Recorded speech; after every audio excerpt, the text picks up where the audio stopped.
Hello and welcome back to Prism & Company. My name is Colin and I shall be your tour guide du jour. What's on the docket, you ask? The lovely Tyldwick Tarot. That's right, the Tyldwick Mansion has opened its doors once again for tours and we couldn't be more proud to have you in. Now, if you are not familiar with the Tyldwick Tarot, allow me to give you the briefest of overviews before we begin the tour. The Tyldwick Tarot is made up of interior and exterior spaces, each one a portal into the beautiful Tyldwick Mansion. Think of them almost like postcards, showing you the sights that you shall see along our tour. The court cards in particular are particularly spectacular, each of them featuring a portrait on their likeness. The pages all featuring some kind of beautiful archway, some interior, some exterior. The knights, on the other hand, each feature a fireplace, more elaborate than the last. Look at the beautiful decorations on the floor, the highly intricate carving in the columns, and oh, the amenities, the decorations, the knickknacks. Oh, it makes one positively salivate with excellence and opulence. The queens all feature, well, water features. Makes sense for a very watery kind of card. And the mighty, mighty kings, much like the mighty, mighty ducks, each feature a window. Wait a second. The Mighty Ducks was about people playing hockey, I think. I'm like not a movie person. There were windows in that movie. Don't let anybody tell you there weren't. There were windows. Moving along. We shall begin our tour outside the mansion and work our way in, examining the different rooms and features. It's going to be a lovely time indeed, and I can't wait to show you along the way. You may also notice, bing, ring baby. If you didn't see my last video, I got engaged. But first, cue the intro.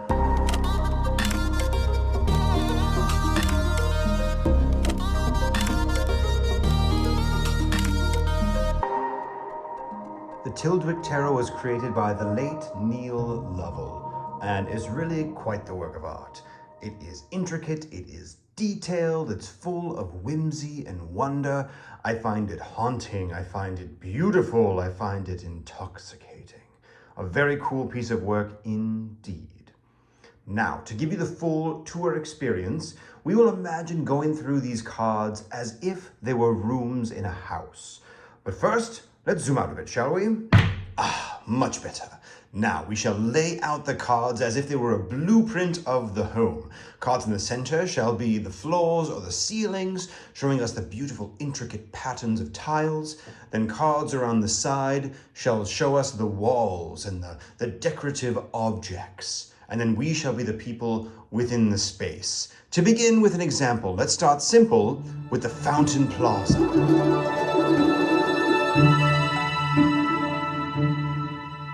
In the center of the Fountain Plaza lays the great vessel, if you will. We can see the beautiful tile work underneath it. Intricate pattern, almost like that of a compass rose lying in the heart.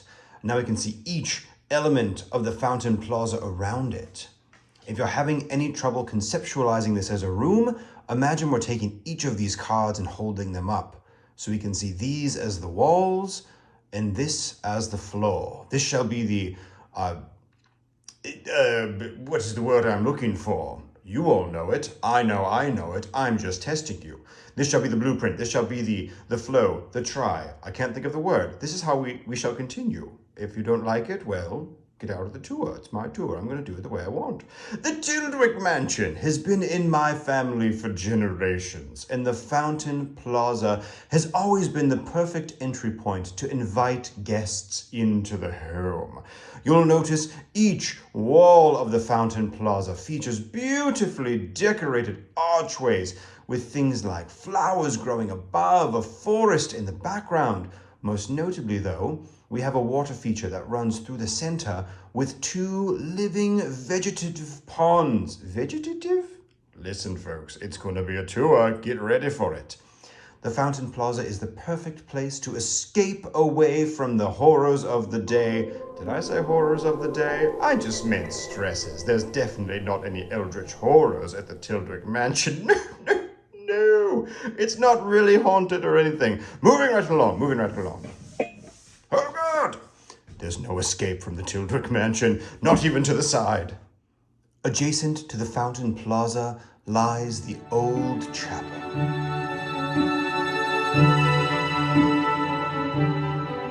The ceiling of the old chapel contains a beautiful mural around which mosaic tiles have been intricately inlaid. Statues abound within the chapel's walls, even though it is small.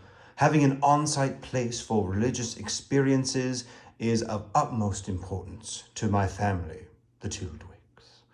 Now here you can see a reclusive statue hidden away under an incense lamp near the back. We can see beautiful stained glass windows as they extend skyward towards the peaks of the cathedral, and large paintings and statues to deities both known and unknown, both holy and eldritch. Everything's fine. Everything's fine in the Tyldwick Mansion. Don't even worry about it. Are you worrying about it? You really shouldn't be. Everything's fine. Walking outside of the cathedral, we are bound to see the graveyard.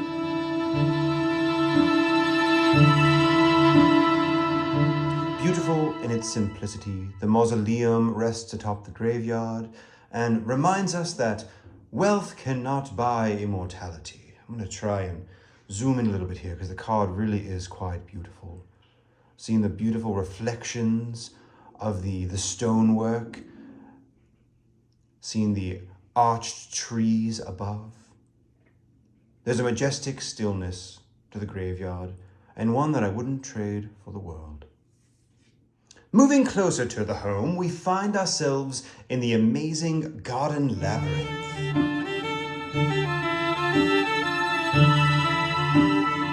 At the center of the labyrinth lies beautiful hedge statues that dot the skyline, if you will, of the low hedge maze.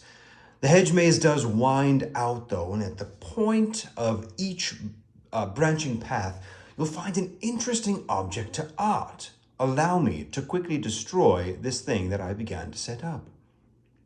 You'll find such a thing as beautiful statues depicting goddesses, intricate archways with old water wheels, flowers, gardens, and all manner of beauty.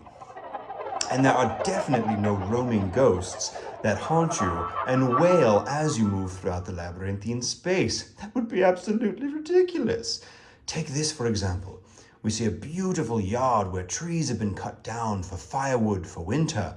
We see the axe sitting in the square of wood on the side. No vengeful spirits would dare pick that up and chase you back to the center of the maze. But if one were to, where would you hide? Oh God! The old shed, of course, the gardener's shed.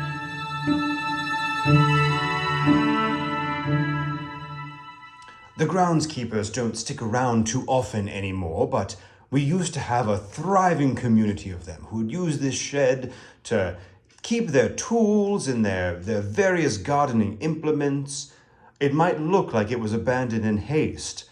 You would see terrified footprints as they sprinted out the front door, but again, that would be positively ridiculous. Look instead at the beautiful overgrown foliage as it encapsulates the entrance door to the shed.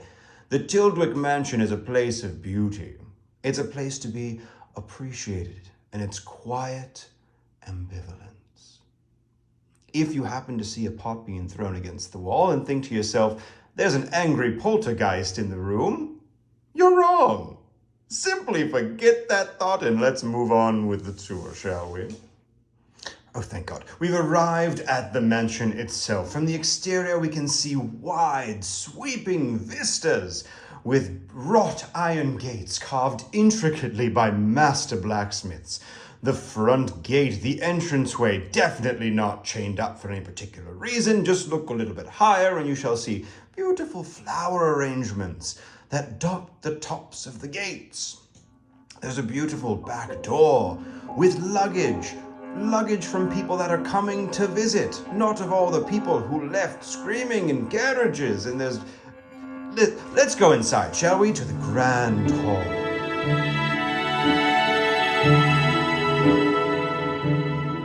The Grand Hall is dotted with many beautiful and wondrous sights. The north, the west, I know my directions, the south and the east, each hall having its own delicious flair and a beautiful ambiance. The men of the house loved to decorate as they went from place to place and find a beautiful thorough line of knickknacks that really made the space feel like home.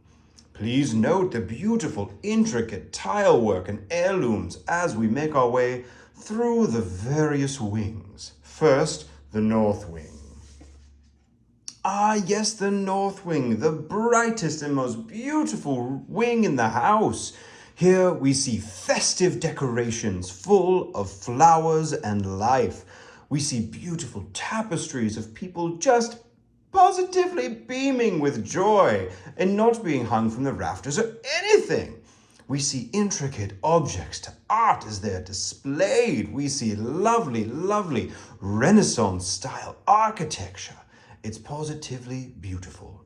At the end of each wing lies the kingly portrait, an owner of the Tyldwick in a life past, and a beautiful window looking out over one of the many features of the area.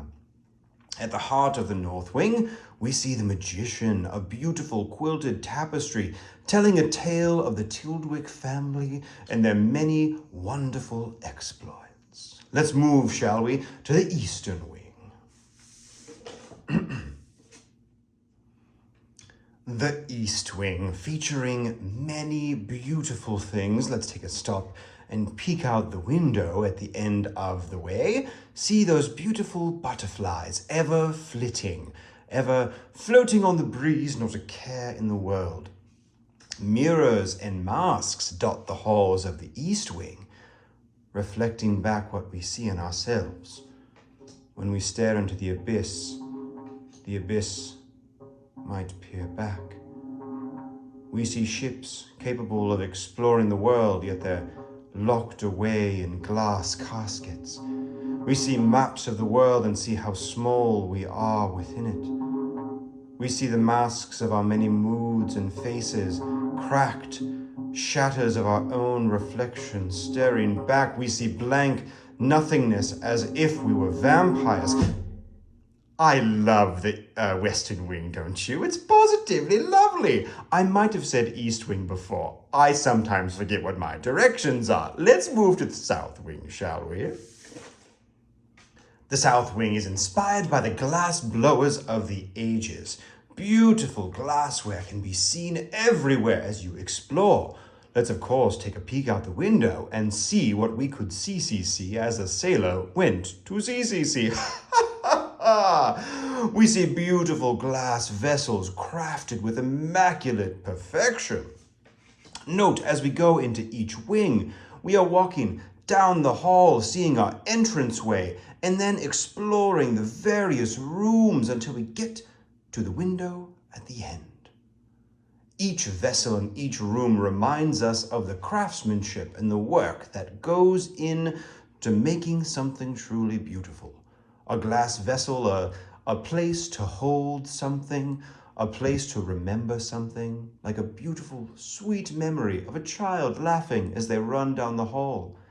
That hallway, keeping that laughter forever and ever, as if the poor child was trapped there, their spirit endlessly wandering, as if some dark ritual was performed in the nearby chapel, trapping the souls of those who lived here to forever wander the halls as specters, as ghastly ghosts and spirits. And, you know, I'm starting to think that the tour guide life is not for me. But we're nearly there. Let's take a look at the Eastern Hall, shall we?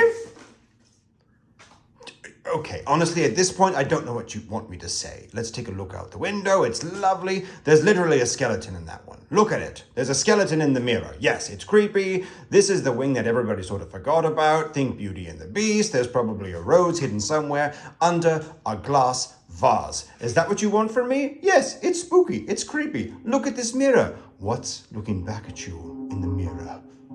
It's you. You are the monster.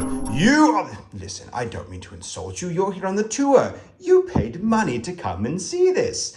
I will say, the East Wing is not the brightest of the bunch.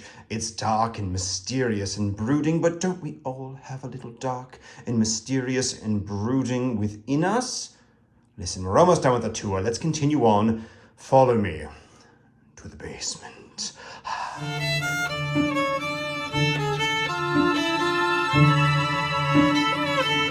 In the basement of the Tyldwick Mansion lies the eternal mandala, that most ancient and ritualistic of symbols, designed to show us the ever-flowing intricacy of life. We see empty cages. We see sculptures racked with pain and guilt. We see spears from bygone wars. We see toy soldiers lined up to meet their fate. The drawings of architects long past, their dreams of the Tyldwick Mansion crushed to dust. We see all of this. And also some flowers are there. They're very lovely. Now, I don't mean to spook you. The Tyldwick Mansion isn't haunted.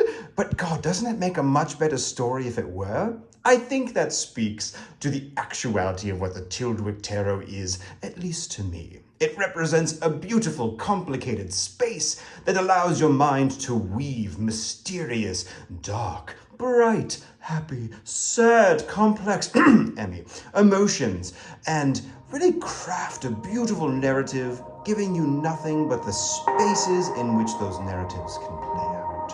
Hiya! We thank you so much for joining us today on our tour of the Tyldwick Mansion. We can't wait until you come again. Or maybe you're spooky ghosts and you're trapped here forever. See you next time! Ha ha!